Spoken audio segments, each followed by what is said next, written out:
Hi everyone, it's me, and today, will you run away? Run away from paradise? Matrix equals heaven? Interesting. It's like 10,000 spoons when all you need is a knife. There is no spoon.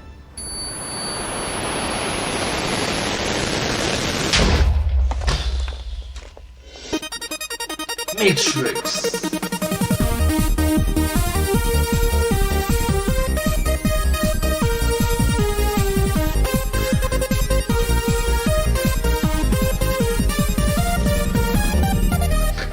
Hello, Internet! Welcome to Film Theory, where Hello Internet, welcome to Film Theory. the spoon doesn't bend, it's only you. Last time we talked about The Matrix, we covered the idea that the one wasn't Keanu Reeves, but was, in fact, an unwitting Agent Smith. Elrond for the win! And I was able to convince a lot of you. Even Reddit was pretty darn positive with that episode. For once, you guys liked one of my theories. Still not my voice, though. Anyway, the biggest Especially when this video came out like more than half a decade ago, so quite good. objection I heard was that Neo had to be the one since his powers not only exist within the Matrix, but also outside of it. In the real world aboard the good ship Nebuchadnezzar. Remember that time when he used some sort of telekinesis or technopathy to stop, control, and destroy the machine droids in the real world? Or how he was still able to see the aura of Smith in the machines after being blinded in Revolutions?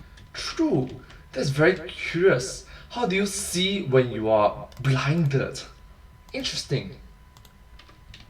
No? Well, trust me, those things happened. It's easy to forget them amidst machine baby, key makers, and Merovingia who's-it-what's-its. But here's the kicker. I bet if he tried hard enough, Neo would be able to do so much more in the real world with his powers. In the real world. And it's not because he's the one. Oh no. Neo is able to have these superpowers because he's still in the Matrix. They all What?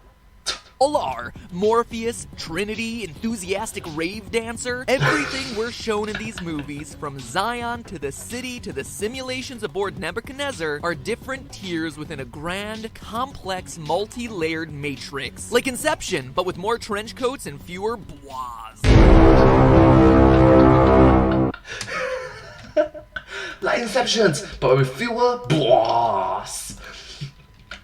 Ready to have your eyes opened and see the truth? Let's start by paying a visit to the Architect's Chamber from The Matrix Reloaded. Now, this scene is awesome, with all the screens showing all the different outcomes and iterations of Neo's conversation here. But while you're trying to focus on what exactly the Architect was saying, deciphering the string of ergos and consequentlies, you probably overlooked this. In the Architect's long and confusing monologue, he states that the first Matrix failed because it was built as a utopia. It was too perfect. Humans wouldn't accept it as a reality.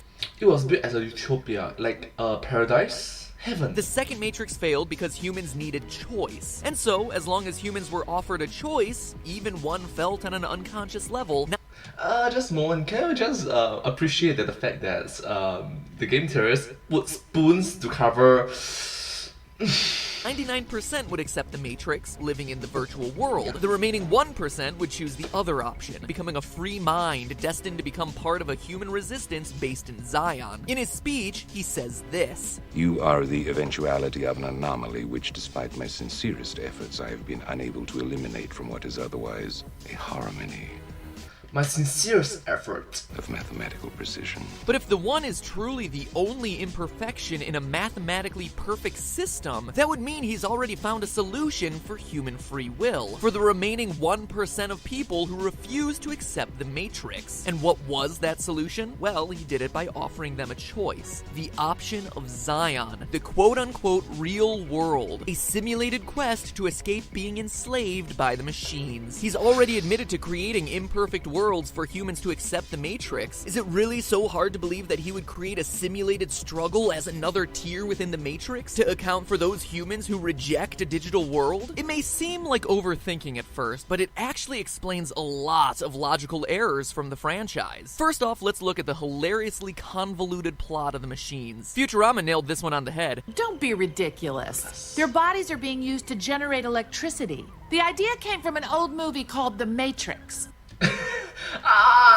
Ouch! An old movie called A Matrix. Especially right now, there's Matrix 1, 2, 3, and 4. Ouch, I feel old. But wouldn't almost anything make a better battery than a human body? Like True. a potato?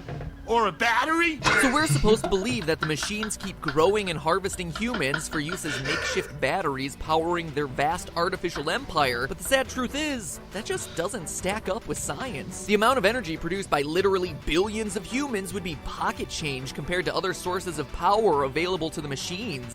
Like a battery. Wind, geothermal, really anything. Plus, no matter how John Cena! much energy they produced, it would take more energy than that to keep them alive. It makes much more sense to use this setup of humans they got going as something like a neural network for extra processing or computing power, which, as it turns out, fun fact, was actually the Wachowskis' original idea. The suits at Warner Brothers thought that the human network concept would be too confusing to an audience who had only recently been exposed to computers at a massive scale.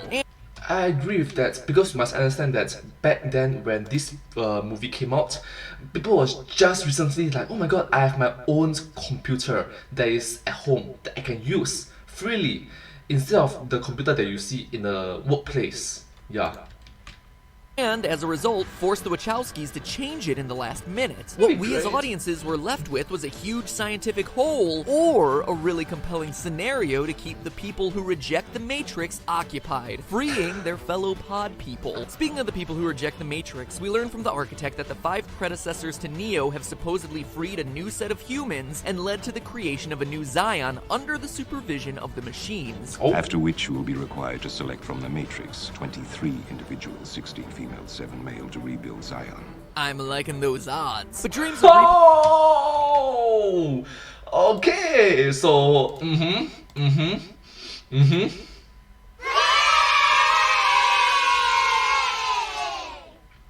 Not gonna comment on that. That is going to be, yeah.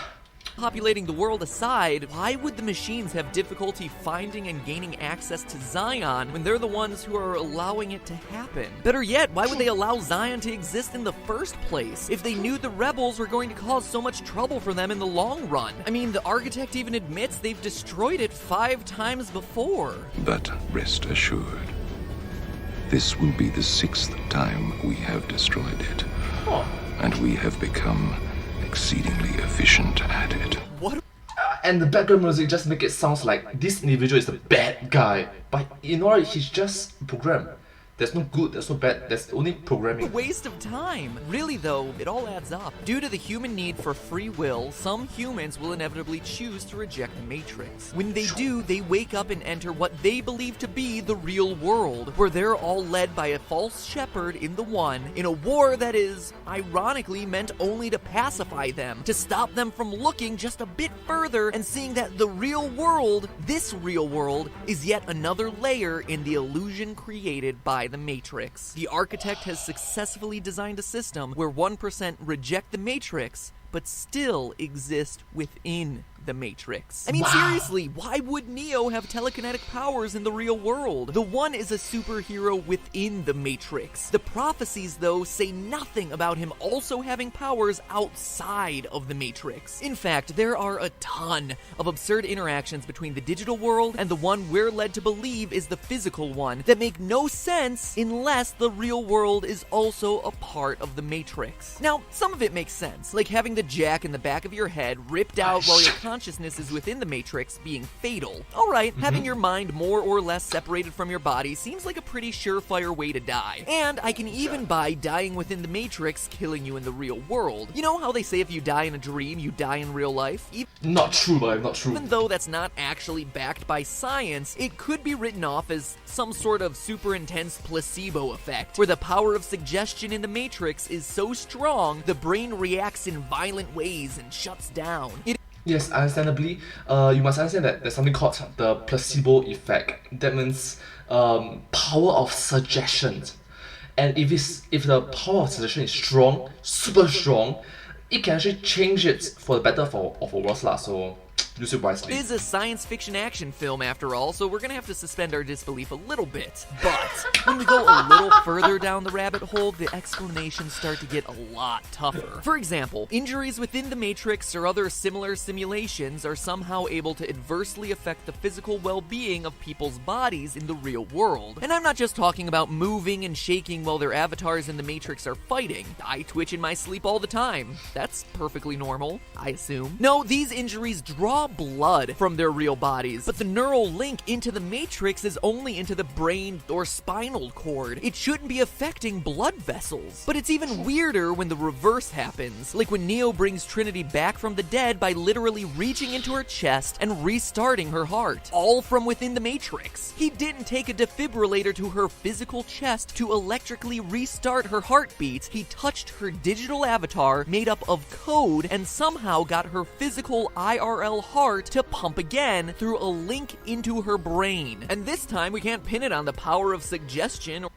or the placebo effect. Or a placebo effect, because her brain is literally dead. She can't be suggested to be healed because placebo effects can't work if someone's brain is no longer functioning. If reviving someone by stimulating their brain or spinal cord was actually feasible, you'd think you'd see doctors using it on a more regular basis, right? The short answer is, quite frankly, it doesn't make sense, unless the quote-unquote real world was also just a bunch of code. Speaking of problems with jacking in the third movie, Neo finds Moby Avenue himself in the train station limbo area without being jacked in at all. But that doesn't make any sense from the movie's logic. No matter who you think the one is, whether it's Neo jumping into the Matrix or Agent Smith jumping out, the transition always needs to happen through one of those neural jacks. We also see the kid in Matrix Reloaded, and in the Animatrix, Dan Davis pulled themselves out of the Matrix by sheer force of will. This would seem to be a job for CinemaSins, except the sins can be explained if the real world and Zion are just constructs of the machines. But enough talk about logical errors. Let's talk cutlery.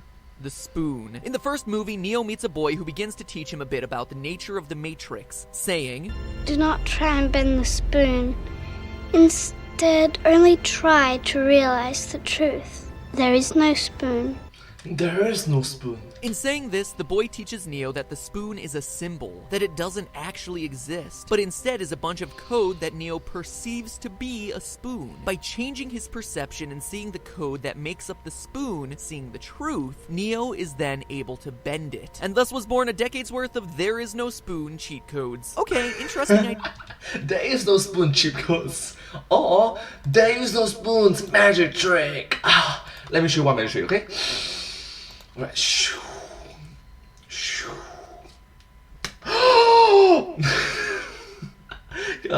Where's the applause? Where's the applause? Huh?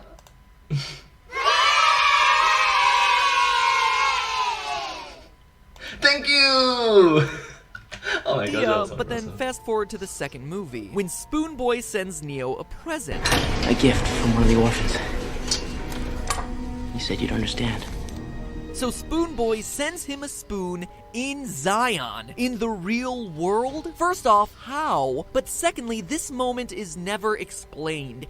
Very suspicious. But the Wachowskis specifically scripted that Neo be reminded of this symbol in Zion, a symbol of reality being different from what you see. It's a reminder to Neo, and to us as the audience, that there was no spoon in the Matrix, but likewise, there's no spoon here in Zion either. But you don't have to take my word, the architect's word, or even Spoon Kid's word for it. You can trust everyone's favorite dirty sweatshirt gang ringleader, Morpheus. He's the one who believes this quest for freedom more than anyone else.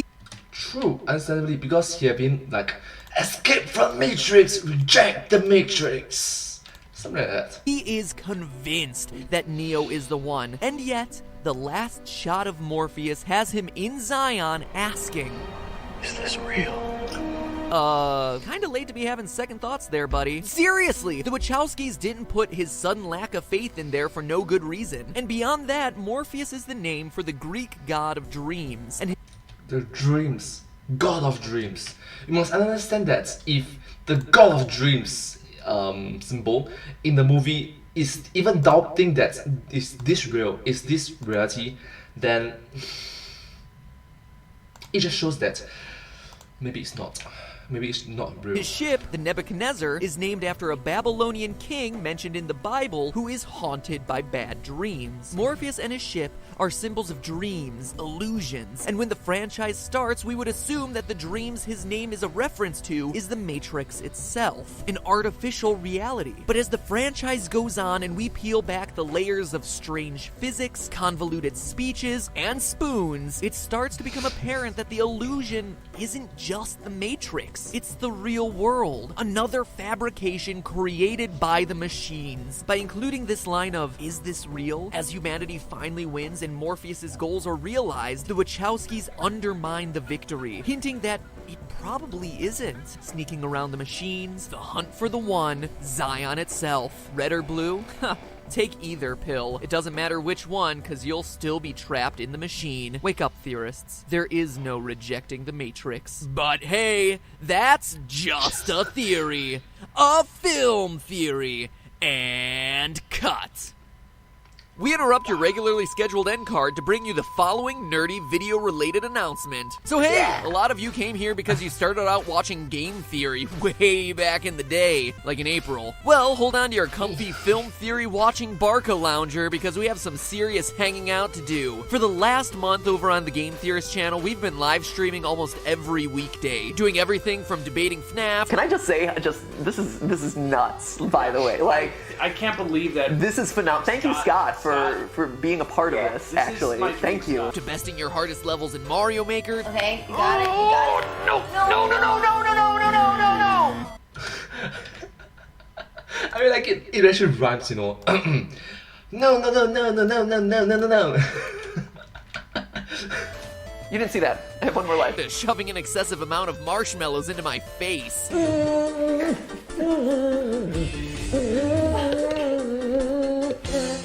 At the end of the day, I want to be the very best, like no one ever was. Yeah. Chubby Bunny. hey, it's all about hanging out with you theorists. And now I've taken the best moments of those live streams and, well, made stuff like this. John Cena!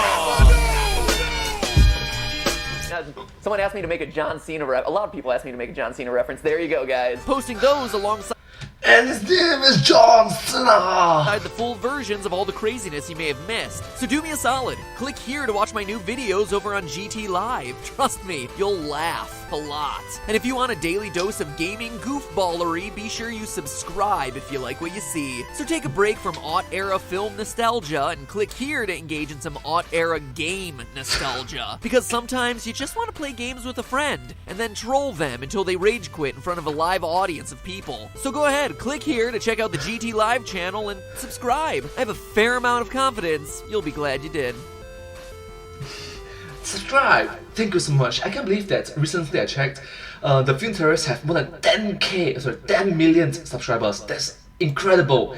Anyways, if you do like this video, please remember to like, share, and subscribe to my channel and comment down below if you have anything to share with us. Don't forget to follow my channel, and I sincerely appreciate all of your support. Thank you so much, and I hope to see you in my next video. But hey, that's just a theory. A film theory. And cut.